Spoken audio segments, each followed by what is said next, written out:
তুমি কি বারবার পর্ন বা হস্তমৈথুনে জড়িয়ে পড়ে আফসোস করো? ভাবো এইবারই শেষ, আর করবো না, কিন্তু পরক্ষণেই আবার ফেসে যাও। তুমি না চাইতেও এই কাজটি তোমার সাথে বারবার হয়। তুমি জানো এই কাজটি কত খারাপ এবং এর পরিণাম কি, তারপরও তুমি তা ছাড়তে পারছো না। আজ আমি তোমাকে এমন 10টি উপায় বলবো যা তোমাকে এই খারাপ অভ্যাস থেকে বের হতে সাহায্য করবে। তো চলুন আর দেরি না করে শুরু করা যাক। 1 নাম্বার, নিজের সমস্যাকে স্বীকার করো।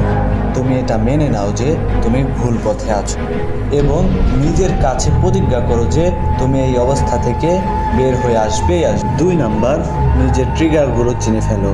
তুমি ভাবো যে কখন তোমার এইগুলো করার ইচ্ছা জাগে, ঠিক কোন টাইমে তোমার এইগুলো করার ইচ্ছা জাগে এবং কিভাবে থাকলে ইচ্ছা জাগে। তুমি যদি এগুলো চিনতে পারো তাহলে তোমার সমস্যা সমাধানের অনেকাংশই তুমি সমাধান করতে পারবে। 3 নাম্বার, তুমি তোমার স্ক্রিন টাইম কমিয়ে ফেলো। মোবাইল দেখা একদমই কমিয়ে দাও এবং মোবাইল থেকে দূরে থাকার অভ্যাস গড়ে তোলো।